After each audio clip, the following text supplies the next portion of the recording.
Hello my dear students. तर मी आहे मनोज कुमार आणि आपलं स्वागत आहे doctor Vikram Sarabhai institute of फिजिक्समध्ये. हे आहे इलेक्ट्रोस्टॅटिक पोटेन्शियल अँड कॅपॅसिटन्सचं 21st लेक्चर. आणि या लेक्चरमध्ये आपण बघणार आहेत टायटल वाचा. काय बघणार आहेत? Special methods to solve combination of capacitors. Yes दिसत नाहीये, कॅपॅसिटर वाटतंय, कॅपॅसिटर्सच आहे, बल्ब चमकतोय. ठीक आहे, ऍडजस्ट करा थोडा. पहिली मेथड आहे सेम पोटेन्शियल मेथड. पहिली मेथड काय? Same potential method. आता या मेथड मध्ये नेमका इम्पॉर्टंट काय तो एक पॉइंट लिहून घ्या. मेथड ऑफ सेम पोटेन्शियल किंवा same potential method. The points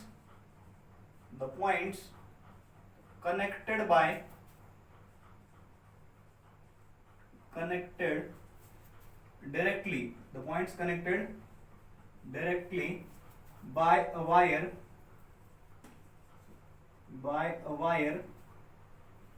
are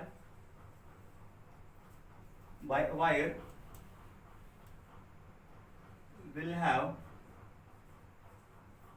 have at the same potential, will have at the same potential. म्हणजे जे पॉइंट वायरनं डायरेक्ट कनेक्ट केलेले आहेत ते सगळे काय असतात? एकाच पोटेन्शियल असतं. म्हणजे वायर कनेक्ट केलेले, जर जोपर्यंत त्या वायरवर कुठलाच रेजिस्टर येत नाही, कॅपॅसिटर येत नाही, बॅटरी येत नाही, तोपर्यंत म्हणजे कुठलाच इलेक्ट्रिकल कंपोनंट येत नाही तोपर्यंत त्या वायरवरचं पोटेन्शियल काय असतं? सेम असतं. तोपर्यंत काय असतं? पोटेन्शियल सेम असतं. हा की पॉइंट आहे या मेथडचा. ठीक आहे, आता याचे आपण दोन एक्झाम्पल घेऊ आणि त्याच्यावरून ही मेथड समजून घेऊ. ठीक आहे, ओके. चला, प्रॉब्लेम 1. आता क्वेश्चन 1 किंवा एक्झाम्पल 1 म्हणा. Example first. याच्यामध्ये काय सांगण्यात आलंय? प्रॉब्लेम काय? फाइंड द C इक्विव्हॅलेंट म्हणजे equivalent capacitance between points A and B. Between points A and B. A आणि B या दोन पॉइंट्स मधला इक्विव्हॅलेंट पोटेन्शियल काढा. फिगर काढतो मी इथं. फिगर बघा, फिगर ही अशी आहे. फिगर अशी आहे.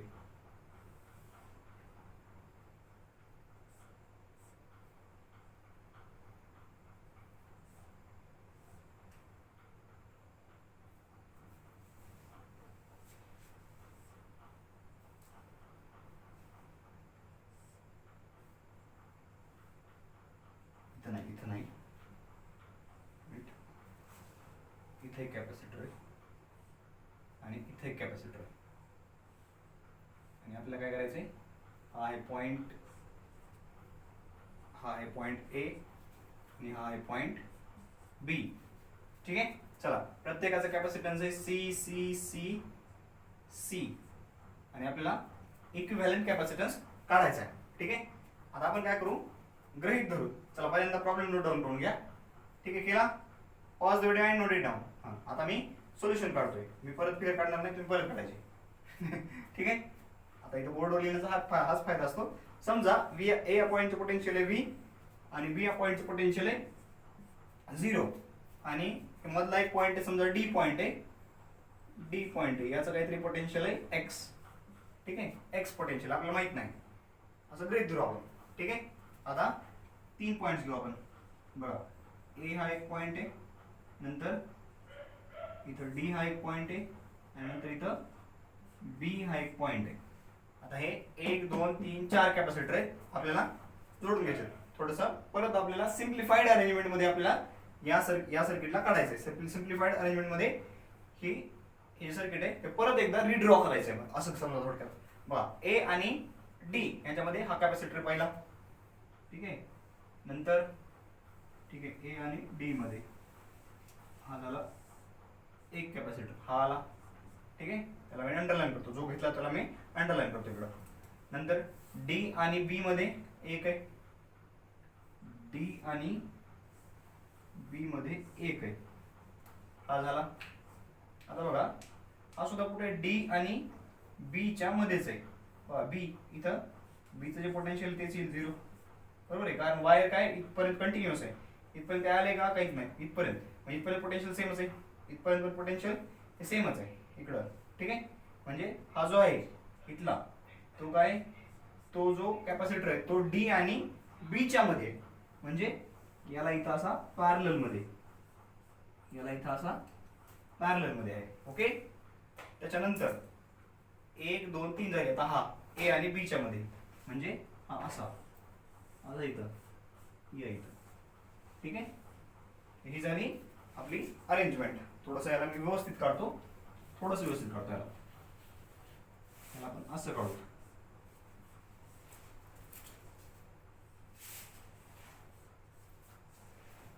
ठीक आहे, ओके. चल आता ठीक दिसते. तर बघा आता कसं सोडवता येईल. आता हे दोन पॅरलल मध्ये, सी आणि सी पॅरलल मध्ये, बरोबर. त्याला कसं लिहिता आता, हे आहे पॅरलल मध्ये, हे दोन पॅरलल मध्ये. पॅरलल मध्ये काय असतो? Equivalent capacitance C plus C, C plus C. आता हे परत लिहू आपण. हे पॉइंट ए आहे, हा कॅपॅसिटर सी, हा इथं पॉइंट डी, त्याच्यानंतर इथं हे झालं इक्विव्हॅलेंट कॅपॅसिटन्स. सी किती आला? हे 2C आला दोन्हीचा, हा पॉइंट आहे बी, आणि इथं हा कॅपॅसिटर आला सी, ए आणि बी च्या अक्रॉस, ए आणि बी च्या अक्रॉस आला एक कॅपॅसिटर, त्याच पण सी. ठीक आहे, त्या दोन्हीच्या ऐवजी काय आला आता? सी प्लस सी 2C आला, कारण सी आणि सी हे कसे पॅरलल, पॅरलल मध्ये इक्विव्हॅलेंट पोटेन्शियल किती असतं? सी प्लस सी, म्हणजे 2C आलं ते. आता हे दोन कसे आहेत? सिरीज मध्ये आले बघा, आता सिरीज मध्ये आले. ठीक आहे, इथून जर चार्ज क्यू पाठवलं इकडं तर किती? इथं पण चार्ज, इथं प्लस क्यू, इथं मायनस क्यू, इथं प्लस क्यू, इथं मायनस क्यू, म्हणजे प्रत्येक दोन्ही कॅपॅसिटरवरती चार्ज काय होईल? सेम चार्ज स्टोअर होईल. म्हणजे हे दोन कशामध्ये आले? चार्ज सेम, म्हणजे काय झालं? Series combination. मग हे दोन सी आणि 2C कसे आहेत? सिरीज मध्ये, म्हणजे इक्विव्हॅलेंट कॅपॅसिटन्स किती? इक्विव्हॅलेंट कॅपॅसिटन्स आता बघा,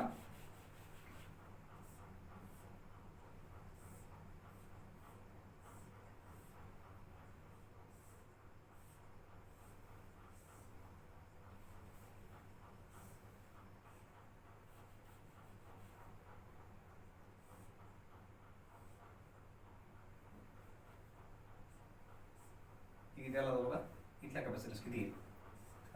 सी, हा पॉइंट ए, हा पॉइंट बी. ठीक आहे, हा सी आणि 2C कशामध्ये? कशामध्ये? सिरीज मध्ये. म्हणजे इक्विव्हॅलेंट कॅपॅसिटन्स किती याचा? इक्विव्हॅलेंट कॅपॅसिटन्स किती येईल बघा, इथला कॅपॅसिटन्स सी, इक्विव्हॅलेंट इथला किती येईल? C into 2C upon C plus 2C, म्हणजे किती आला? 2C square divided by 3C, C cancel, म्हणजे किती आला? 2/3C. ठीक आहे, आता हे दोन कसे आहेत? सिरीज मध्ये, बरोबर आहे? सिरीज मध्ये, बरोबर आहे? अरे काय द्या, सिरीज मध्ये काय पॅरलल आहेत की, हे पॅरलल आहेत दोन. ठीक आहे, म्हणजे काय होईल? इक्विव्हॅलेंट कॅपॅसिटन्स किती आला? ए आणि बी च्या अक्रॉस इक्विव्हॅलेंट कॅपॅसिटन्स किती आला? ए.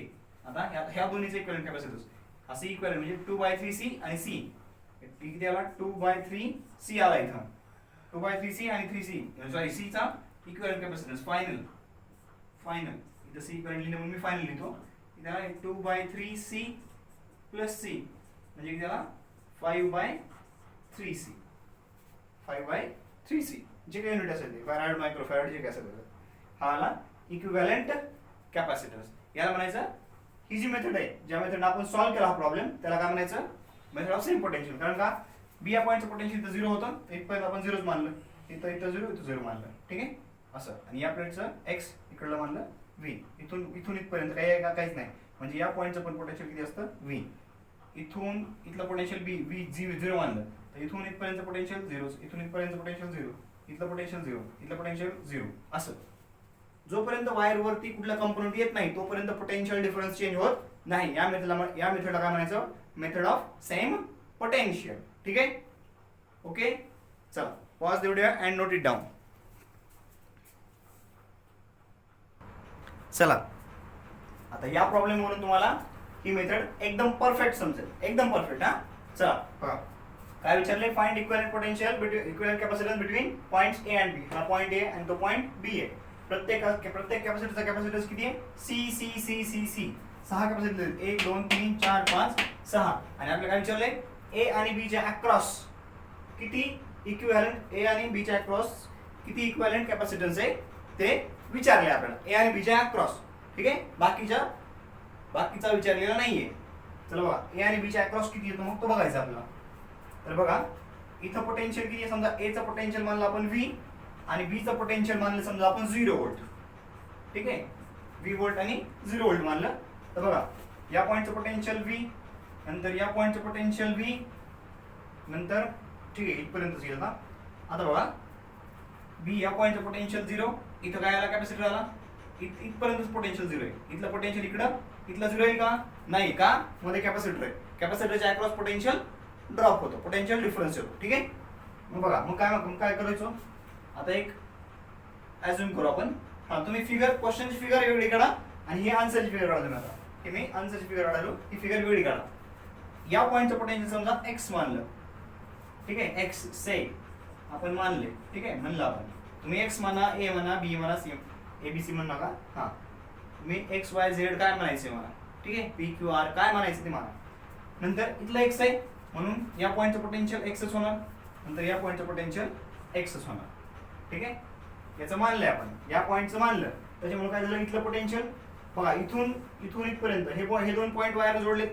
म्हणजे आता याच्यामध्ये काही कॅपॅसिटर आलाय का, रेजिस्टर आलाय का, बॅटरी आली का, काय आलंय का मध्ये, इलेक्ट्रिकल कंपाऊंड काय आलाय का नाही. म्हणजे पोटेन्शियल सेम राहील. याच्या वायरच्या अक्रॉसचा पोटेन्शियल ड्रॉप निग्लिजिबल मानला जातो. पोटेन्शियल ड्रॉप होतो मान्य आहे, पण तो निग्लिजिबल मानलाय या सर्किटसाठी. ठीक आहे, तो ड्रॉप कुठं कन्सिडरेबल असतो, जिथं इलेक्ट्रिसिटी काही किलोमीटर्स वरती वाहून नेली जाते ना, त्या ठिकाणी तो ड्रॉप असतो, म्हणजे कन्सिडरेबल असतो. बघा इथून इथपर्यंत पोटेन्शियल ड्रॉप कसा आहे, सेम, पोटेन्शियल सेम आहे. इथून आता परत इथपर्यंत काहीच नाही, मध्ये काहीच आलेलं नाहीये, म्हणजे इथला पोटेन्शियल पण काय झालं, एक्स व्होल्ट आलं. आता राहिला एकच पॉइंट, हा पॉइंट, या पॉइंटचं पोटेन्शियल माना वाय व्होल्ट. ठीक आहे, से याचं पण से म्हणलं, म्हणजे ॲझ्युम केलं आपण से. ठीक आहे, याचं आणि या पॉइंटचं पोटेन्शियल आपण गृहीत धरले. आता बघा आपल्याकडे 4 पॉइंट झाले, म्हणजे व्ही व्होल्टचा एक पॉइंट, व्ही पोटेन्शियलचा एक पॉइंट आहे, एक एक्स लाईन, एक वाय लाईन आणि एक 0 व्होल्ट लाईन. ठीक आहे, म्हणजे आपण लिहू असं इथं बघा, ए नंतर इथं कोणता आहे, एक्स घेऊ, इथं वाय, इथं बी म्हणजेच 0 व्होल्ट, ए म्हणजेच व्ही व्होल्ट. ठीक आहे, आता बघा हा कॅपॅसिटर कशाच्या अक्रॉस आहे, व्ही आणि एक्सच्या अक्रॉस एक कॅपॅसिटर आहे, याच्या अक्रॉस एक कॅपॅसिटर आहे, इथे एक कॅपॅसिटर जोडून याला अंडरलाईन करू, घेतला आपण, हा इथं घेतला हा. आता पुढचा हा कशाच्या अक्रॉस आहे, एक्स आणि व्हीच्या अक्रॉस आहे, एक्स आणि व्हीच्या अक्रॉस होते, म्हणजे याला पॅरलल मध्ये आला तो, याला कसा आला, पॅरलल मध्ये आला. ठीक आहे, ओके. अजून बघा हा झाला. आता इकडे बघा व्ही आणि एक्सच्या अक्रॉसच आहे, म्हणजे परत व्ही आणि एक्सच्या अक्रॉस, म्हणजे हा आला परत याला पॅरलल मध्ये आला यांनाच असं. ठीक आहे, सी 1 2 3 हा तिसरा व्ही आणि एक्सच्या अक्रॉस. आता एक्स आणि वायच्या अक्रॉस इथे, एक्स आणि वायच्या अक्रॉस एक कॅपॅसिटर आहे, समजा हा इथं आला, इथे एक कॅपॅसिटर आला. कळले ना, एक्स आणि वायच्या अक्रॉस हा झाला. आता वाय आणि एक्सच्या अक्रॉस येते, एक्स आणि वाय, म्हणजे हे दोन्ही काय आले, पॅरलल, म्हणजे याला पॅरलल मध्ये एक कॅपॅसिटर आहे, याला पॅरलल मध्ये एक कॅपॅसिटर आला.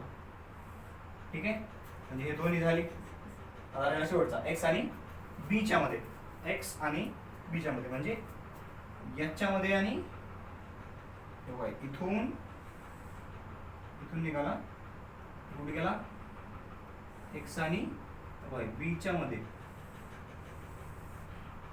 एक्स आणि बीच्या मध्ये, म्हणजे इथे कुठे समजा.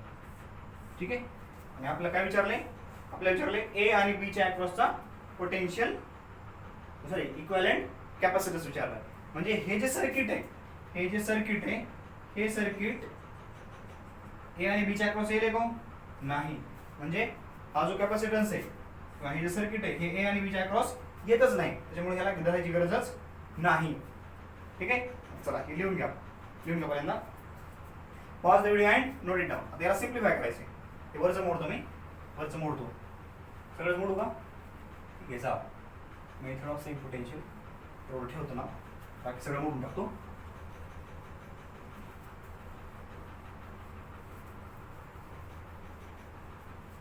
चला बघा आता काय करावं लागेल, आता हे सिम्प्लिफाय करावं लागेल. सिम्प्लिफाय करताना इक्विव्हॅलेंट पोटेन्शियल काढावं लागेल. इक्विव्हॅलेंट कॅपॅसिटन्स काढावं लागेल. सॉरी, इक्विव्हॅलेंट पोटेन्शियल नाही, कॅपॅसिटन्स काढावं लागेल. आता बघा हे सी सी सी तिन्ही कसे आहेत, पॅरलल मध्ये इक्विव्हॅलेंट पोटेन्शियल इक्विव्हॅलेंट कॅपॅसिटन्स कसा असतो, C equivalent is equal to C1 + C2 + C3. म्हणजे काय होईल, ए व्ही पोटेन्शियल आहे, त्याच्या अक्रॉस किती झाला कॅपॅसिटन्स, इथं हा आला 3C. किती आला, 3C. ए आणि एक्सच्या मध्ये. आता इकडं यांचा equivalent capacitance 2C. Equivalent capacitance किती आला इथं, 2C. हा पॉइंट आहे इकडे Y आणि हे एक्स इथं, आणि हा पॉइंट आला इकडं. आता एक्स आणि बीच्या मध्ये एक, C हा आहे पॉइंट B. आता ए पासून जर मला बी कडे जायचं असेल तर 2C मधून जावं लागेल का मला, नाही. म्हणजे हे जे आहे, हा जो कॅपॅसिटर आहे 2C वाला, तो काही कामाचाच नाही. म्हणजे कसं, इन द सेन्स आपल्याला विचारलंय काय, equivalent capacitance across A and B किंवा बिटवीन ए अँड बी एवढंच विचारलंय. म्हणजे आपल्याला हे एवढं सर्किट बघायचे. 3C आणि C हे कशामध्ये जातात, हे आहे सिरीज मध्ये. म्हणजे आपला C इक्विव्हॅलेंट काय येईल, C इक्विव्हॅलेंट बघा C1 C2 / C1 + C2 म्हणजे 3C × C divided by 3C + C. या 2C चा काही संबंधच नाही. कारण A to B जाताना वाया X जावं लागतंय का वाया Y जावं लागतंय. वायचा काही संबंधच नाही लागला, इकडे जायची गरज आहे का नाही. A to X आणि X to B म्हणजेच A to B असे यावं लागेल. कळले, चार्ज इकडे आला तिकडे, आपल्याला A to B पाहिजे, याचा काही संबंध नाही. हे बघा 3C × C / 3C + C म्हणजे किती आलं, हे 3C² डिवायडेड बाय 4C. एक C कडलं म्हणजे काय आलं, 3C/4. This is equivalent capacitance between A and B. कळलं का, एकदम सिंपल.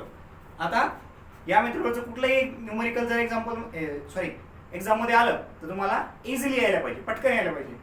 खूप वेळ लावायचा नाही, एकदम पटपट काय करायचं, तोंडी कॅल्क्युलेशन्स करत राहायचं छोट्या. आणि हे तुम्हाला दिसावून मोठे फिगर काढले असतात, तुम्हाला छोटीशी फिगर काढायला काही वेळ लागत नाही. छोटीशी काढायची एवढीशी. हा क्वेश्चनची तर काढायचीच नाही, क्वेश्चन मध्ये अजून करायचे पॉईंट्स. आणि इक्विव्हॅलेंट कॅपॅसिटन्स करताना अशी एखादी फिगर आणि अशी एखादी फिगर काढली, छोटीशी काढायची, झालं, आन्सरच येते. ठीक आहे, म्हणजे अर्धा मिनिटात तुमचा प्रॉब्लेम सॉल्व. हा कळलं का, अर्धा मिनिटात म्हणजे बरं वाटते की नाही. तसंच क्वेश्चन यावं, हो तशीच येतात हो.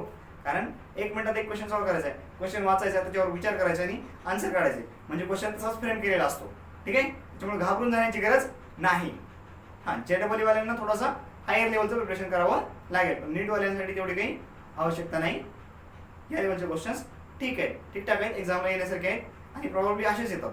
हे सुद्धा डिफिकल्ट झालं, हे सुद्धा खूप मोठं झालं. जो पहिला होता ना तेवढ्याच लेवलची येण्याची शक्यता आहे. पण आपण थोड्याशा हायर लेवलची नीटसाठी तयारी केली तर क्वेश्चन पेपर काय होतो, इझी जातो एकदम. चला, pause the video and note it down. यानंतर आपण पुढची मेथड बघू. चला, नेक्स्ट मेथड म्हणजे इनफायनाइट सिरीजचे प्रॉब्लेम्स येतात. टाइटल लागा, infinite series problems. Infinite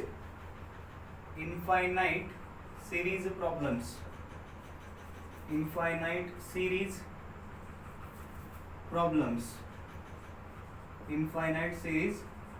problems. याच्यामध्ये काही स्टेप फॉलो करावे लागतात आणि त्या स्टेपने गेलं तरच ते सर्किट सुटतं. म्हणून काही स्टेप्स लिहून घ्या. ठीक आहे, कळणार नाही, आता कळणार नाही. ठीक आहे, एक प्रॉब्लेम येण्याशिवाय ते स्टेप काय लिहून द्यायला लागलो ते पण कळणार नाही. पण एक प्रॉब्लेम केला ना व्यवस्थित कळेल की काय करायचं ते. ठीक आहे, पहिल्यांदा लिहून घ्या. Steps to solve infinite series problem. steps to solve infinite series problem. No problems. ठीक है. First step. Assume C equivalent capacitance किती assume करायचा x equal to x. त्याच्यानंतर सेकंड स्टेप काय करायची, आयडेंटिफाय द रिपीटिंग युनिट. एक repeating unit असते त्याच्यामध्ये, ते रिपीटिंग युनिट आयडेंटिफाय करायचं. Identify the repeating unit.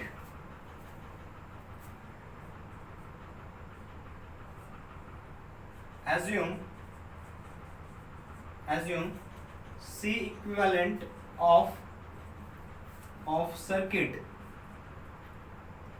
Assume C equivalent of circuit except first unit equal to x. आता बघा इथं थोडं कन्फ्युजन होत आहे स्टेप लिहिताना, पण ते नंतर क्लिअर करतो. अगोदर स्टेप लिहून घ्या. नंतर काय करायचं, नंतर solve for equivalent capacitance CEQ. ठीक आहे. ऑब्टेन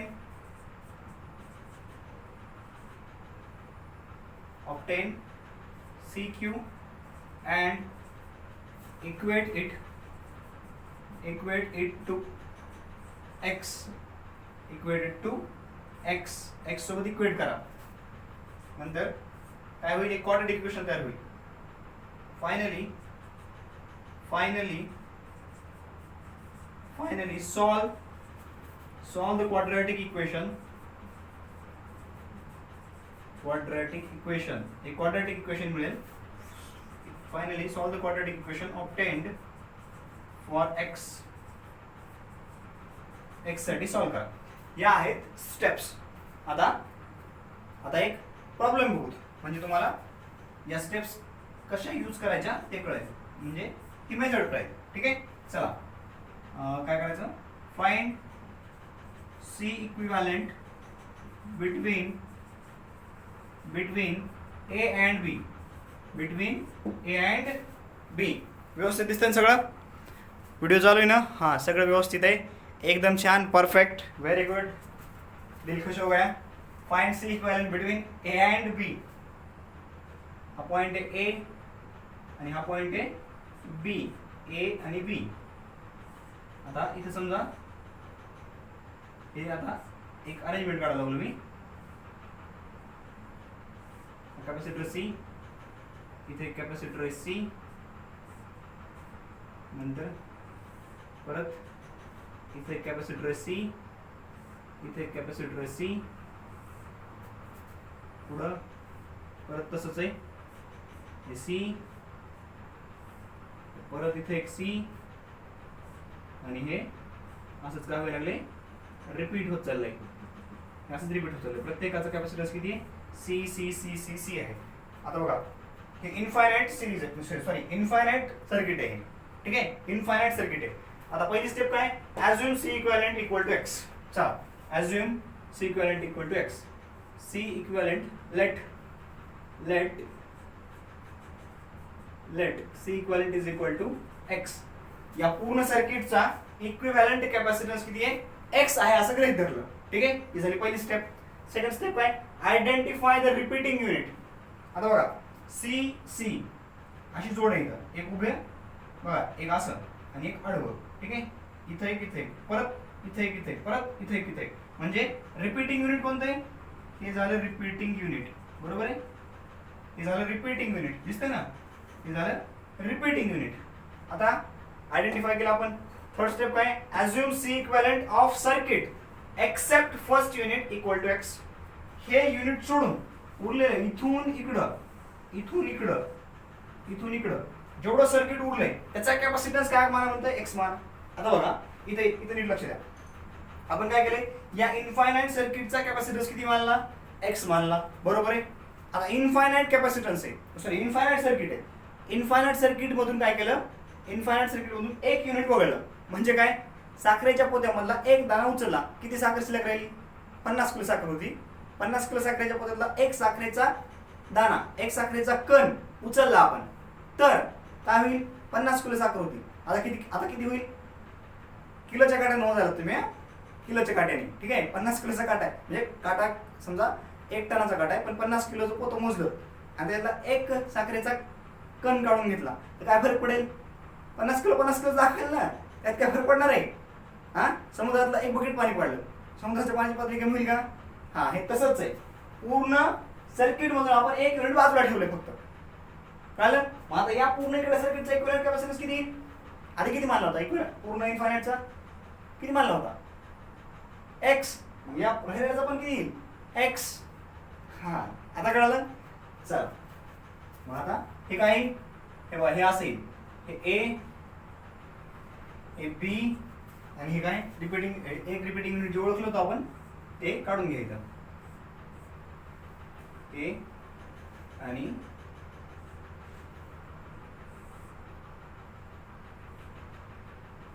हे ते काढलं. आता बाकीच्याचं काय करायचं आहे, बाकीच्याचा इक्विव्हॅलेंट कॅपॅसिटन्स किती म्हणायचा आहे, x, हे c आणि हे c. ठीक आहे, बाकीचा किती मानला इक्विव्हॅलेंटचा, इक्विव्हॅलेंट कॅपॅसिटन्स मानला x. आता पुढं सॉल्व फॉर c इक्विव्हॅलेंट. आता हे जे राहिलेले सर्किट आहे, आता जे सर्किट तयार झालं त्याचा इक्विव्हॅलेंट कॅपॅसिटन्स काढून घ्या. काढा. पुढच्या स्टेपला काय करावं लागेल, आता बघा c आणि x कशामध्ये आहेत, सिरीज मध्ये, म्हणजे त्यांचा इक्विव्हॅलेंट कॅपॅसिटन्स काय येईल, बघा याच्यावरून सर्किट काय येईल, हे a, हे b. स्टेप जास्त वाटायला लागले तुम्हाला, पण ते प्रॉब्लेम नवीन आहे म्हणून मी एकदम स्लो शिकवायला लागलो, म्हणून ते थोडंसं लांबलंच वाटायला लागले. शॉर्ट मध्ये पण फास्ट मध्ये पण करता येईल. ठीक आहे, पुढचा प्रॉब्लेम मी फास्ट करून दाखवतो आणि परत तोच प्रॉब्लेम स्लो करून दाखवतो, म्हणजे तुम्हाला लक्षात येईल की ऍक्च्युअल मध्ये ज्यावेळेस तुम्हाला प्रॉब्लेम खरंच यायला लागेल त्यावेळेस किती वेळ लागतो ते. आता बघा c इंटू x किती झाले, त्याचा इक्विव्हॅलेंट कॅपॅसिटन्स हे दोन सिरीज मध्ये आहेत, बरोबर आहे. c आणि x कशामध्ये, सिरीज मध्ये, म्हणजे इक्विव्हॅलेंट कॅपॅसिटन्स किती येईल, इक्विव्हॅलेंट कॅपॅसिटन्स किती आला सिरीज मध्ये मला, तर c into x upon c plus x, बरोबर आहे. आणि हा किती आहे c.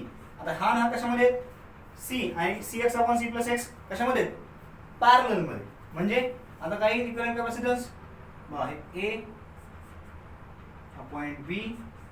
आता या दोन्हीच्या अक्रॉस इक्विव्हॅलेंट कॅपॅसिटन्स किती आला, या दोन्हीचा एकच कॅपॅसिटन्स किती आला, त्याला बघा c plus cx upon c plus x. हा आला इक्विव्हॅलेंट कॅपॅसिटन्स. आता टोटल सर्किटचा एकच कॅपॅसिटी शिल्लक. आता सर्किट सिम्प्लिफाय झालं. पुढे काय म्हणते, solve for c equivalent. Solve केला आपण, हा आला c इक्विव्हॅलेंट. हा काय आलाय, c इक्विव्हॅलेंट आला टोटल सर्किटचा. आता बघा obtain c equivalent, c eq obtain केलं and equate it to x. आणि याला काय करायचं आता आपण, बघा पहिल्यांदा काय म्हणलं, assume c equivalent equal to x. c equivalent काय म्हणलं आपण, x मानलंय. ठीक आहे, म्हणजे आता काय करायचं, म्हणजे याला c इक्विव्हॅलेंटला x म्हणायचं, म्हणजे c plus cx upon c plus x equal to x म्हणायचं, इक्वल टू x म्हणायचं. मानलं. ओके, पुढे काय, finally solve the quadratic equation, obtain c equivalent and equate it to x. Equate केलं. आता इक्वेट करून काय करायचं, एक क्वाड्रॅटिक इक्वेशन मिळवायचं. Finally solve the quadratic equation obtained for x. ह्याच्यापासून काय मिळेल, एक क्वाड्रॅटिक इक्वेशन मिळेल. त्या क्वाड्रॅटिक इक्वेशनला सॉल्व करायचं आणि त्याची जी पॉझिटिव्ह व्हॅल्यू असेल, positive value, finally solve the quadratic equation obtained for x. x should be greater than 0. ठीक आहे, ही एक कंडिशन टाकून द्या. म्हणजे कॅपॅसिटन्स काय असतो, पॉझिटिव्ह असतो. बरोबर आहे, कॅपॅसिटन्स म्हणजे काय, पॉझिटिव्ह व्हॅल्यू असते ना. हा, चला लिहून घ्या, pause the video and note it down. आता आपल्याला फक्त एक क्वेश्चन सॉल्व करायचा आहे आणि x ची व्हॅल्यू काढायची. ठीक आहे, चला सॉल्व करा. ह्याच्यापासून एक क्वाड्रॅटिक इक्वेशन तयार करा आणि ते क्वाड्रॅटिक इक्वेशन सॉल्व करा. येतं तुम्हाला, 10वीला तेच केलंय. झालं लिहून, झालं. ओके, चला मोड तुम्ही हे. आता बघा हे इक्वेशन सॉल्व करू आपण. इक्वेशन सॉल्व करू.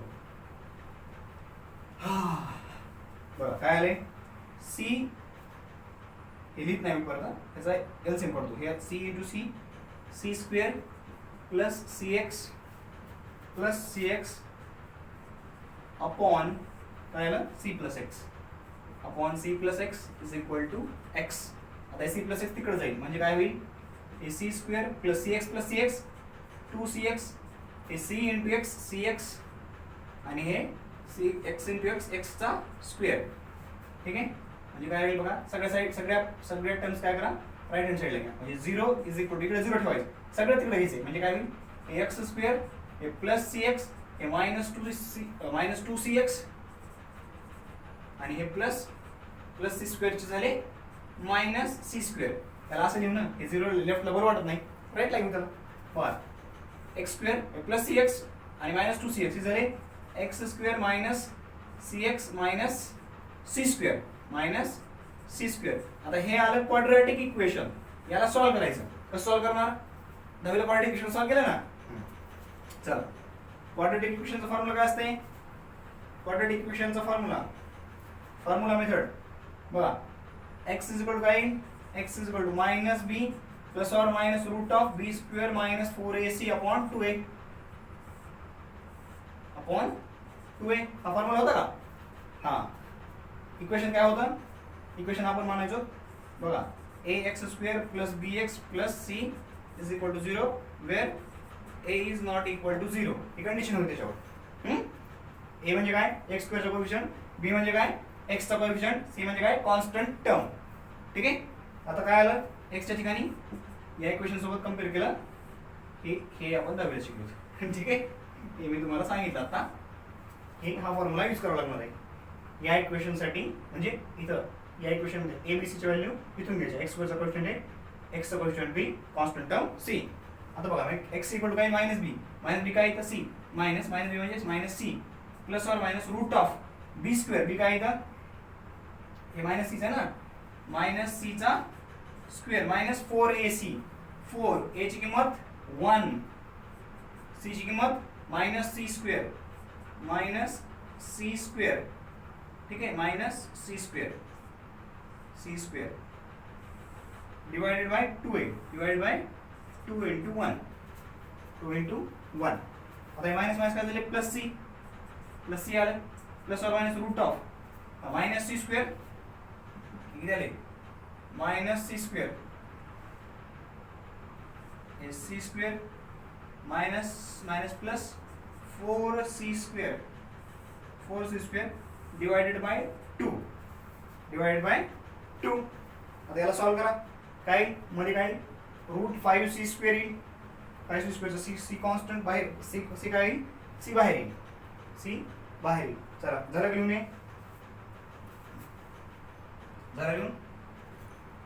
झालं का.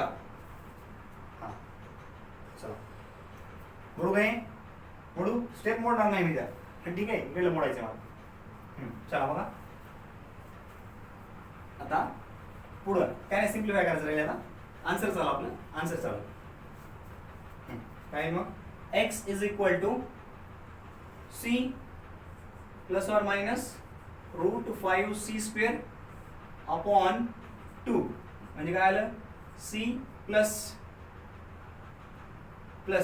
आता बघा, हे रूट 5 म्हणजे 2 पेक्षा मोठी क्वांटिटी आहे. मग ही मायनस आली तर ही जर मायनस घेतली त्याच्यामध्ये सी कॉन्टॅक्ट टाकल्यास काय होईल, मायनस क्वांटिटी शिल्लक राहील, म्हणून आपण प्लस घेणार फक्त. आता निगेटिव्ह कॅन्सल केलं, हे काय आलं, सी रूट 5 डिवायडेड बाय 2. म्हणजे काय आलं ते 1 plus root 5 c by 2. 1 plus root 5 c by 2 हा आला आपला इक्विव्हॅलेंट कॅपॅसिटन्स. ठीक आहे,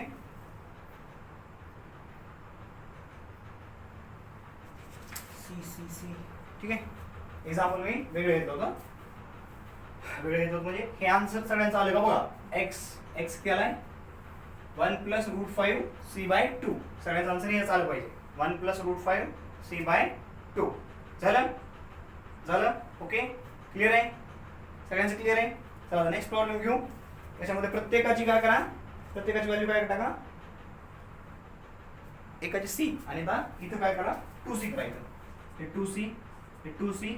2c हाच प्रॉब्लेम परत सोडवायचा. फक्त काय करायचं, इथं c आणि इथं 2c. बस सगळं झालंय. आता सेम तीच प्रोसिजर फॉलो करायची. Find c equivalent between a and b. चला सॉल्व करा. पटकन सॉल्व करा. केलं? पॉज करून ट्राय करा. पॉज करून ट्राय करा. बघा आता रिपीटिंग युनिट आयडेंटिफाय केलं. बघा रिपीटिंग युनिट तेच आहे, C2C C2C C2C म्हणजे रिपीटिंग युनिट काय आलं C इंटू 2C. ठीक आहे. आता पहिल्यांदा काय करायचं मग, पहिल्यांदा C इक्वॅलेंट किती मानला, C इक्वॅलेंट मानला x, रिपीटिंग युनिट आयडेंटिफाय केलं C2C. Second step identify repeating unit C2C, हे रिपीटिंग युनिट आहे. तुला काय करायचं, assume C equivalent of circuit except first unit equal to x. राहिलेल्या सर्किटचा कॅपॅसिटन्स किती मानायचा, x मानायचा. ठीक आहे. म्हणजे काय होईल सर्किट, असं होईल. हे A इथं आलं, हे C, हा B, हा 2C आणि इथं आला हा X. ठीक आहे. हे आलं सर्किट. सॉल्व करायचं आलं. हे C, हा 2C, X. आता काय करायचं, सॉल्व फॉर C इक्विव्हॅलेंट. याचा इक्विव्हॅलेंट कॅपॅसिटन्स काढायचा आलेल्या सर्किटचा. ठीक आहे. काढा. कसं येईल, A B. आता 2C आणि C कशामध्ये, सिरीज मध्ये. 2C आणि C कशामध्ये, सिरीज मध्ये. म्हणजे काय, याचा इक्विव्हॅलेंट कॅपॅसिटन्स किती येईल, हे C, याचा किती येईल 2C into x upon 2C plus x. Series मध्ये C1 C2 upon C1 plus C2. आता पुढे हे दोन कशामध्ये आले, हे दोन कॅपॅसिटर आले पॅरलल मध्ये. म्हणजे इक्विव्हॅलेंट कॅपॅसिटन्स किती येईल, हे A आणि हे B. इक्विव्हॅलेंट कॅपॅसिटन्स किती देतात, पॅरलल मध्ये ना. म्हणजे C इक्विव्हॅलेंट किती आला, C plus 2CX divided by 2C plus x. आला इक्विव्हॅलेंट कॅपॅसिटन्स. याला काय करायचं, x सोबत इक्वेट करायचं. याला काय करायचं, solve for C equivalent. Equivalent capacitance काढला, obtain C equivalent and equate it to x. आता याला x बरोबर इक्वेट करायचं, क्वाड्रेटिक इक्वेशन काढायचं, त्याला सॉल्व करायचं. म्हणजे बघा x इज इक्वल टू काय आलं, C plus x equal to, याला इकडे करा, याला मल्टिप्लाय करा, एलसीएम घ्या. 2C square plus CX plus 2CX total divided by 2C plus x. ठीक आहे.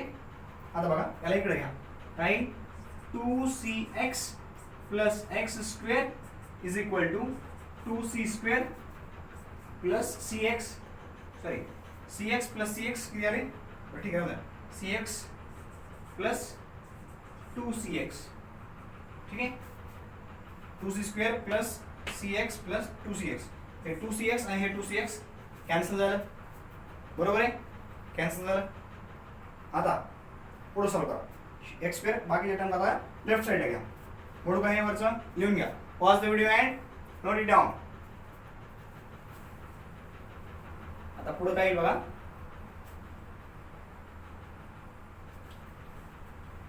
सगळ्या टर्म्स लेफ्ट हँड साईडला घ्या. काय X square tens X square minus 2C square, हे करा X square minus CX minus CX minus 2C square minus 2C square is equal to 0. आता x is equal टू किती, minus B minus C plus और minus root of B square, म्हणजेच minus C चा square, minus 4A is 1, C is minus 2C square minus 2C square minus 2C square. Okay. आता काय आले, x minus minus plus C upon 2A upon 2 into 1 minus minus plus C plus और minus. आता हे किती आलं, C square, हे आले 4 गुणे 8 मायनस प्लस आलं 4 2 जार 8C स्क्वेअर डिवाइडेड बाय 2. आता हे किती आलं, C प्लस और मायनस 3C 9C स्क्वेअर येणार आहे, 9C स्क्वेअर स्क्वेअर रूट आलं 3C upon 2.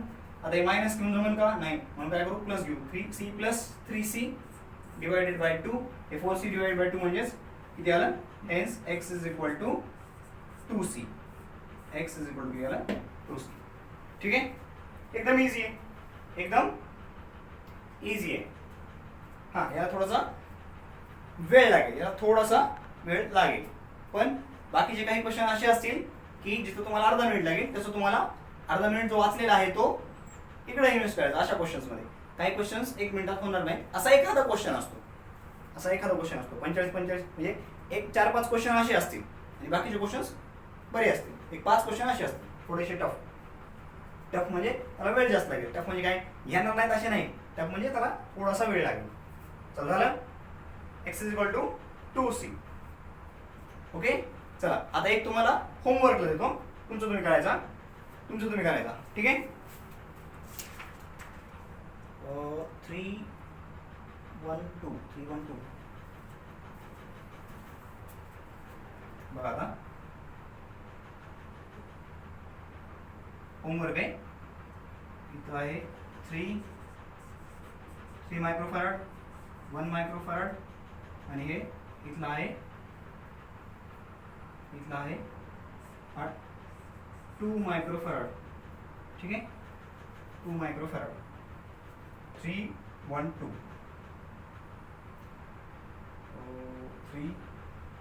3-1-2. Just a minute.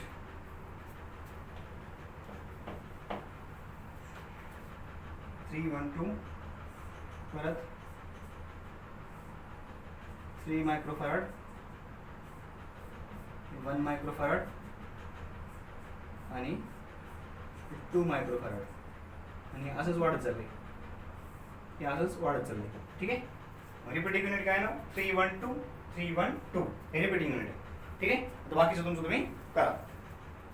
3-1-2 याचा सी इक्वॅलेंट येतो बघा 5 + 3√3 मायक्रोफॅरड.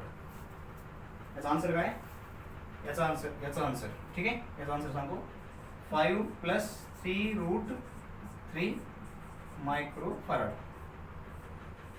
सी इक्वॅलेंट हा काय येणार आहे, सी इक्विव्हॅलेंट या सर्किटचा. ठीक आहे. चला ट्राय करा तुमचं तुम्ही. 5 + 3√3 मायक्रोफॅरड. आन्सर येते का नाही कमेंट करा. ठीक आहे. चला आता बघायची नेक्स्ट मेथड. चला आता बघायचंय थर्ड मेथड आणि आजच्या लेक्चरची लास्ट मेथड, व्हीटस्टोन्स ब्रिज सर्किट. ठीक आहे, व्हीटस्टोन्स ब्रिज सर्किट. आता ही जी तुम्हाला फिगर दिसते याला म्हणायचं व्हीटस्टोन्स ब्रिज सर्किट. आता बघा लक्ष द्या, नीट लक्ष द्या. होते काय इथं समजा आता हे सर्किट आपल्याला सॉल्व्ह करायचं. या सर्किटचा काय करायचं आहे, इक्विव्हॅलेंट कॅपॅसिटन्स काढायचा आहे between points A and B. ठीक आहे, equivalent capacitance between points A and B काढायचं आहे. ठीक आहे. तर बघायचं आपल्याला कोणतं सर्किट. आता सिरीज आणि पॅरलल माहिती आहे आपल्याला, सिरीज आणि पॅरलल माहिती आहे. ठीक आहे. तर सिरीज आणि पॅरलल आपण सोडवण्याचा प्रयत्न करू. प्रॉब्लेम काय येतो ते बघा, नीट बघा. ठीक आहे. आता बघा हा पॉइंट A-D-B-E 4 पॉइंट घेतले. ठीक आहे, 4 पॉइंट आहेत. हा A आणि D च्या अक्रॉस आहे. बघा इथून इथपर्यंत पोटेन्शियल सेम आहे, इथून इथपर्यंत पोटेन्शियल सेम आहे. म्हणजे इथलं जर V घेतलं, इथलं 0 घेतलं, या पॉईंटचं पोटेन्शियल होईल 0, या पॉईंटचं पोटेन्शियल होईल काय प्रॉब्लेम. इथून इथपर्यंत वायर कंटिन्युअस आहे, इथून इथपर्यंत वायर कंटिन्युअस आहे. याचं 0 म्हणल्यानंतर इथपर्यंत 0 होईल, याचं V म्हणल्यानंतर इथपर्यंत V होईल. ठीक आहे. आता इथून काय होतं, इथपर्यंत V, या प्लेटचं V, पण इकडल्या प्लेटचं माहित नाही. इथलं पोटेन्शियल वेगळे, इथलं पोटेन्शियल वेगळे. ठीक आहे. D आणि E हे वेगळ्या पोटेन्शियलचे पॉईंट्स आहेत. आता बघा C1 आणि C2 हे पॅरलल आहेत का, माहित नाही. सिरीज आहेत का, माहित नाही. ठीक आहे, कारण बघा नाही इथं हे पॅरलल आहेत का, यांना पॅरलल म्हणता येईल का. इथलं पोटेन्शियल V, इथलं 0 आहे, इथलं पोटेन्शियल D. सिरीज तर इथलं वेगळं आहे समजा, पण इथलं पोटेन्शियल किती आहे माहिती आहे का, नाही. मग त्यांना पॅरलल म्हणता येत नाही आणि सिरीज पण म्हणता येत नाही. मग इथलं पण सेम आहे, जसं वर आहे तसंच खाली पण आहे. या मधला जो C5 आहे, C1 C2 C3 C4 हे सॉल्व्ह करता येतं. बघा जर समजा हा जर कॅपॅसिटर निघून गेला म्हणजे इथून सर्किट मोकळं झालं तर काय होईल. आता याला काय म्हणता येईल, आता याला म्हणता येईल बघा कोणता C1 आणि C2 ला म्हणता येईल हे सिरीज मध्ये, आणि C3 आणि C4 ला म्हणता येईल की सिरीज मध्ये. म्हणजे प्रॉब्लेम कशामुळे यायला लागलाय, या कॅपॅसिटरमुळे प्रॉब्लेम यायला लागला. कोणामुळे, या C5 या कॅपॅसिटरमुळे प्रॉब्लेम यायला लागला. जर C5 जर तिथून काढून टाकला तर आपल्याला ते सर्किट सॉल्व्ह करता येतं. मग अशा प्रकारचे सर्किट आहे ज्याच्यामध्ये 5 कॅपॅसिटर्स असतात. किती, 5 कॅपॅसिटर्स असतात. किंवा हे 5 पेक्षा जास्त दिलेले असतील, पण जे सर्किट 5 कॅपॅसिटर पर्यंत रिड्यूस करता येतं अशा प्रकारे त्या सर्किटला म्हणायचं व्हिटस्टोन्स ब्रिज सर्किट. त्याला काय म्हणायचं? व्हिटस्टोन्स ब्रिज सर्किट. आणि ते सॉल्व्ह करण्याची एक स्पेसिफिक मेथड आहे. त्या मेथडनं गेलं तरच आणि तरच ते सर्किट काय होतं? सॉल्व्ह होतं, अन्यथा सॉल्व्ह होत नाही. ठीक आहे, म्हणून ही स्पेशल मेथड आहे. आता बघा काय करायचं, काय करावं लागेल. जर समजा ए पॉइंटचं पोटेन्शियल, डी पॉइंटचं potential, if potential at D is equal to potential at E, जर डी आणि ई या पॉइंटचं पोटेन्शियल सेम झालं तर काय होईल? बघा पोटेन्शियल सेम आहे. चार्ज फ्लो कशामुळे होतो? Due to potential difference. Charge flow होण्याचं कारणच काय? पोटेन्शियलचा डिफरन्स. पाणी का फ्लो होतं? उंचावरून कमी उंचीकडे, जास्त उंचीवरून कमी उंचीकडे पाणी फ्लो होतं का? कारण त्यांच्यामध्ये उंचीचा गॅप असतो. उंचीच्या गॅपमुळे काय होतं? पोटेन्शियल एनर्जीचा गॅप असतो. बरोबर आहे. हाय पोटेन्शियल असतं इकडे लो पोटेन्शियल असतं. बरोबर आहे. उंचावरच्या पाण्यावर जास्त पोटेन्शियल असतं. पाणी खालून असं वर वाहतं का? नाही, वरून खाली वाहतं. का? High potential to low potential. Charge पण कसा वाहतो? High potential to low potential. ठीक आहे. मग इथं जर या पॉइंटचं पण पोटेन्शियल सेम झालं, या पॉइंटचं पण पोटेन्शियल सेम झालं, तर चार्ज इकडून इकडे किंवा इकडून इकडे वाहण्याचा प्रश्न येईल का? नाही. मग चार्जच इकडून इकडे आला नाही तर C5 चार्ज होईल का? नाही. C5 चार्ज नाही झाला तर C5 वरचा चार्ज किती राहील? 0. मग 0 चार्ज राहील तर याला ठेवलं काय नाही ठेवलं काय काहीच फरक पडत नाही. कारण कॅपॅसिटरचं काय काम काय असतं? To store charge. ठीक आहे. कॅपॅसिटर काय काम करतं? चार्जला स्टोअर करण्याचं काम करतं. हा कॅपॅसिटर जर चार्ज स्टोअर करत नसेल तर तो काढून टाकला काय, सर्किट मध्ये जोडला काय, नाही जोडला काय, काय फरक पडणार आहे का? नाही. मग आपण तो काढून टाकू शकतो. हा, कळलं का आता? व्हेरी गुड, चांगलं कळलं. लिहा आता. If VD is equal to VE, that is VD minus VE is equal to 0. जर असं झालं तर देन काय होईल? Then C5 will not store charge, will not store any charge. त्याच्यावरती कुठलाही चार्ज स्टोअर होणार नाही. Hence it can be removed from circuit.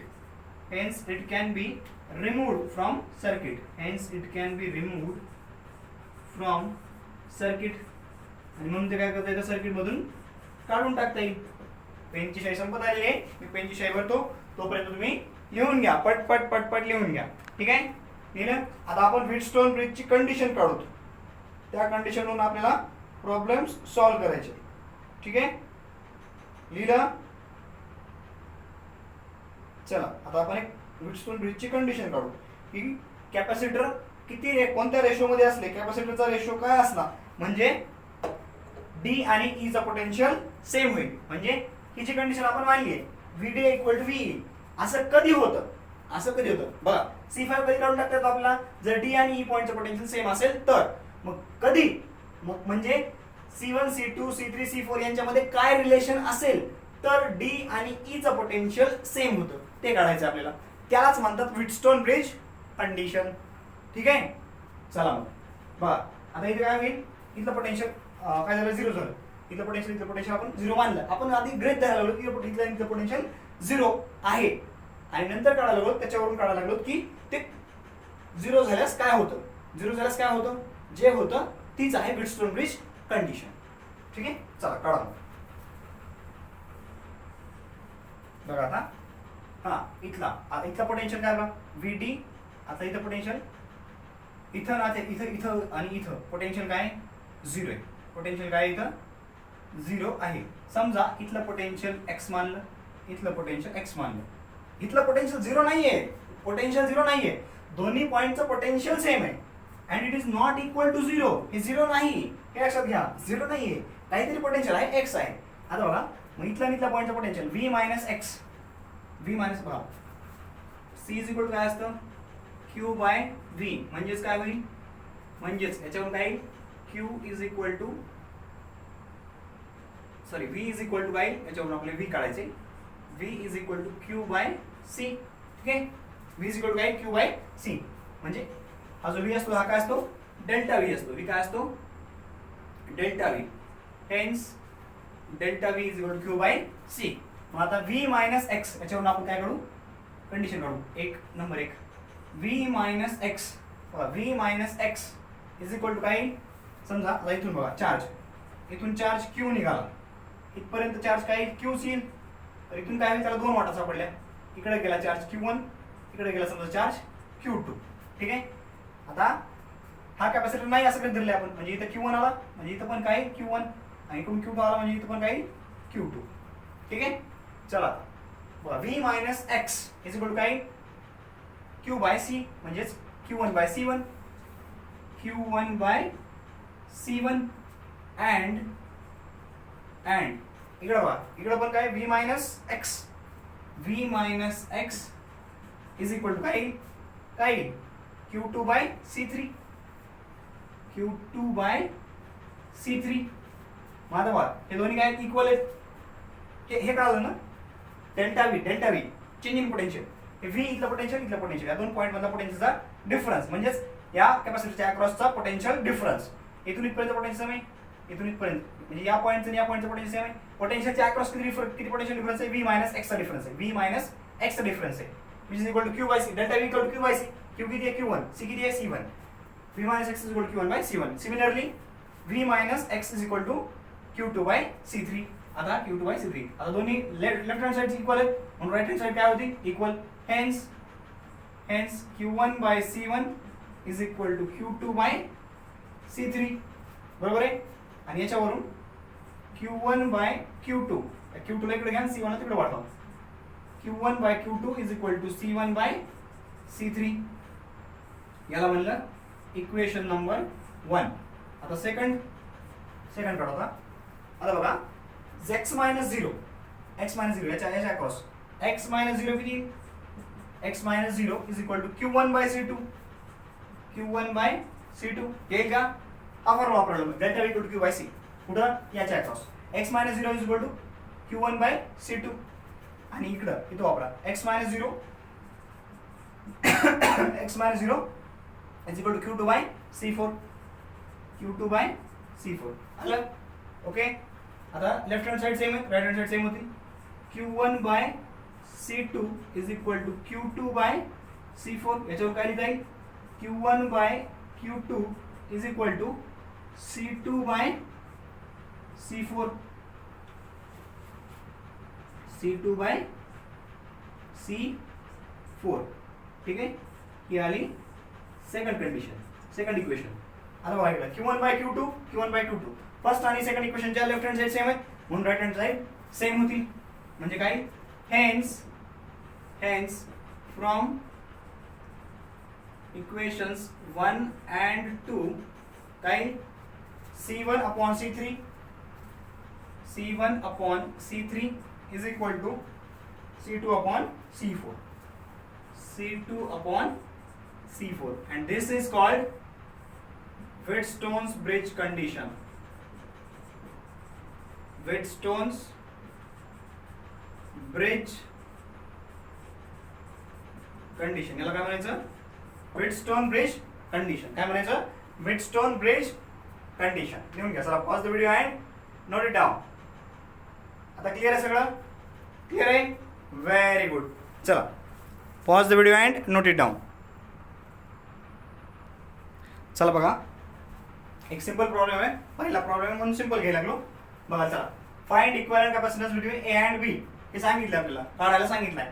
He circuit diagram दिलेली आहे. बघा ए पॉईंट बी पॉईंट इकडं, इथून एक कॅपॅसिटर घेतला C1 इथं जोडलाय, नंतर इथं एक कॅपॅसिटर C3, नंतर इथे एक पॉईंट आहे, इथून कॅपॅसिटर याच्या अक्रॉस इथला पॉईंट एक आणि बी याच्या अक्रॉस एक कॅपॅसिटर C4, नंतर C आणि D च्या अक्रॉस आहे C5 आणि D आणि B च्या अक्रॉस आहे C2.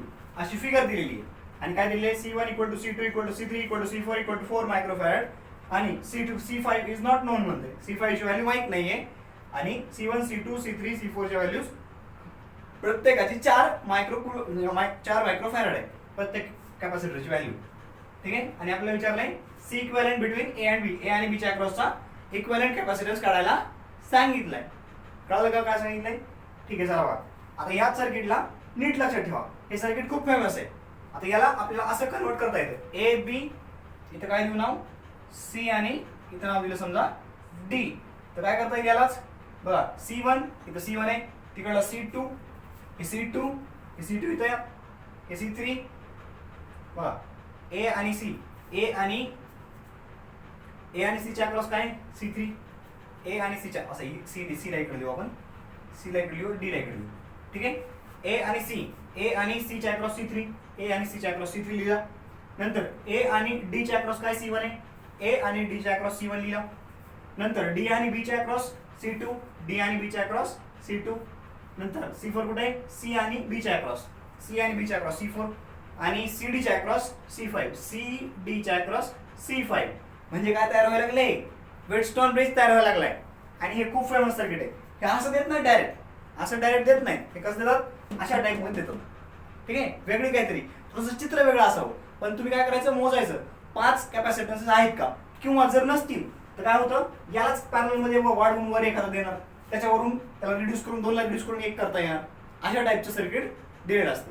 किंवा याला पॅरल मध्ये एखादा एक जोडायचा, याला पॅरल मध्ये एखादा जोडायचा आणि म्हणायचं की इक्विव्हॅलेंट कॅपॅसिटन्स काढा between A and B.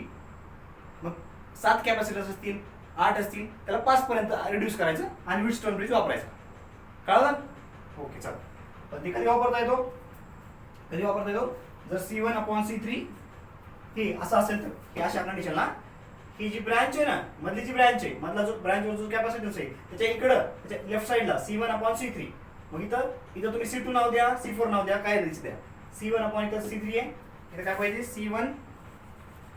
C1/C3 equal to C2/C4, C1/C3 equal to C2/C4 असं पाहिजे. मग इथं का बघा, इथं प्रत्येकाचा कॅपॅसिटन्स 4 मायक्रोफॅराड आहे. म्हणजे काय येणार, 4/4 इक्वल टू 4/4, म्हणजे प्रत्येक काय लागले 1:1 यायला लागले. म्हणजे आहे, ओके आहे, बरोबर आहे. मग इक्विव्हॅलेंट कॅपॅसिटन्स काढू शकतो आपण आता. म्हणजे काय करता येतं, म्हणजे इथली ब्रँच ही आपल्याला काढून टाकता येते, C5 काढून टाकता येतो. माहित जरी नसलं तरी आपल्याला याचं गरजच नाही, बरोबर आहे. म्हणजे आता सर्किट कसं होणार, सर्किट कसं होणार, मग बघा सर्किट असं होईल, ए हे काय आला C1, आला C2, नंतर इथं आला C3, आला C4, ठीक आहे, ए आणि हा आला बी. C1, C2, C3, C4 इच किती आहे, 4 मायक्रोफॅराड्स आहे. 4 म्हणजे हे पाहिजे 4, हे 4, हे 4 आणि हे 4, 4 4 कसे सिरीज मध्ये आहेत. सिरीज मध्ये म्हणल्यानंतर काय होतं, इक्वल कॅपॅसिटन्स, 2 इक्वल आहेत. C1 C2 C1 C2 4 4 चौक 16 आणि खाली 4 4 8, 16/8 2 आलं. म्हणजे काय इथं काय घ्यायचं, चला इकडे काढतो. इथे एक कॅपॅसिटर आला 2 मायक्रोफॅराड वाला आणि इथे कॅपॅसिटर आला 2 मायक्रोफॅराड वाला. हे ए आणि हे बी, 2 मायक्रोफॅराड 2 मायक्रोफॅराड, दोन्ही कसे आहेत, दोन्ही काय आहेत पॅरलल मध्ये. म्हणजे इक्विव्हॅलेंट कॅपॅसिटन्स किती आला, ए आणि बी मधला इक्विव्हॅलेंट कॅपॅसिटन्स किती आला, इक्विव्हॅलेंट कॅपॅसिटन्स आला 4 मायक्रोफॅराड. इक्विव्हॅलेंट कॅपॅसिटन्स किती आला, 4 मायक्रोफॅराड, ठीक आहे, 4 मायक्रोफॅराड ए आणि बी. आता एक गोष्ट लक्षात घ्या, जर व्हीटस्टोन ब्रिज आला, जर काय आला व्हीटस्टोन, एकदम इम्पॉर्टंट आणि मस्त ट्रिक सांगायला लागलोय, प्रॉब्लेम सॉल्व्ह करायची गरज नाही, ठीक आहे. जर व्हीटस्टोन ब्रिज मध्ये C1 C2 C3 C4 equal असतील, काय असतील, इक्वल असतील, मग त्यांची व्हॅल्यू किती असू द्या, 1 microfarad 2 microfarad 10 microfarad 100 microfarad 1000 microfarad, ठीक आहे, किंवा 1000 फॅराड म्हणून द्या, नसतं तेवढं मोठं, 1 फॅराड म्हणून द्या, काय म्हणायचं म्हणलं, 1 फॅराड सुद्धा खूप मोठं झालं, मायक्रोफॅराडच असते, ठीक आहे. किती मायक्रोफॅराड म्हणून द्या आणि मधल्याची व्हॅल्यू 1000 मायक्रोफॅराड सांगू द्या, नाही 1 फॅराड सांगू द्या, काय फरक पडत नाही. जर हे सगळे सेम असतील ना, सगळे सेम असतील तर इक्विव्हॅलेंट कॅपॅसिटन्स तीच व्हॅल्यू येते. बघा प्रत्येक कॅपॅसिटर किती, प्रत्येक कॅपॅसिटरचा कॅपॅसिटन्स कितीचा, 4 मायक्रोफॅराड. आन्सर किती आलाय, 4 मायक्रोफॅराड. आणि हे ट्रू असतं नेहमी, हे ट्रू असतं नेहमी म्हणायला लागलो, नेहमी, ठीक आहे. कळलं? चला pause the video and note it down, pause the video and note it down. बघा असाच एक 1999 चा क्वेश्चन होता, नीट 99 चा क्वेश्चन होता, नीट 1999 1999 क्वेश्चन होता. आणि त्याच्यामध्ये काय दिलं होतं, हे सगळ्यांची व्हॅल्यू काय दिली होती, 6 मायक्रोफॅराड दिली होती. मग काय होईल, प्रत्येक ठिकाणी 6 येईल, इथं 6 येईल, इथं 6 येईल, इथं 6 येईल आणि इथं पण 6 येईल.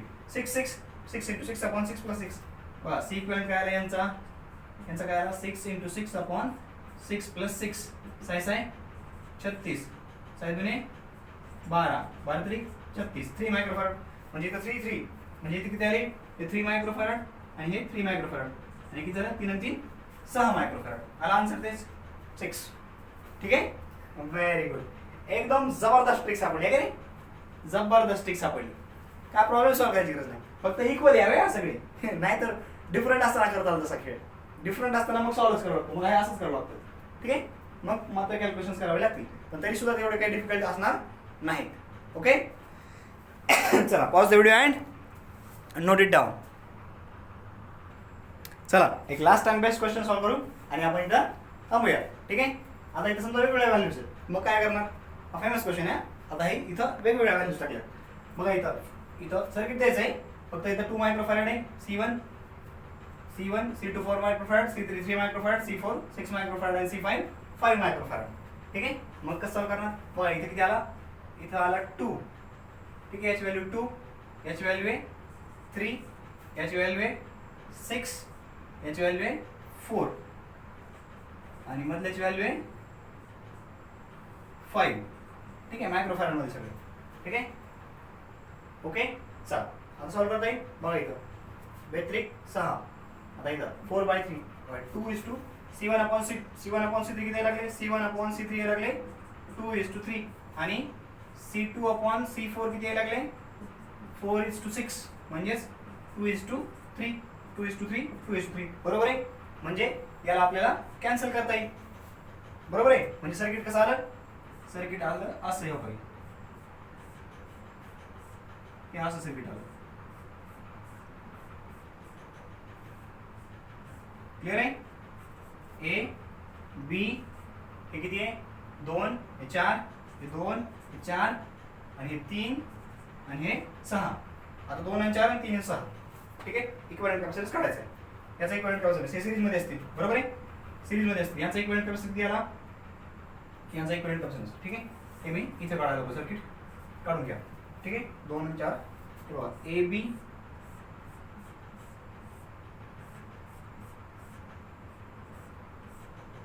A B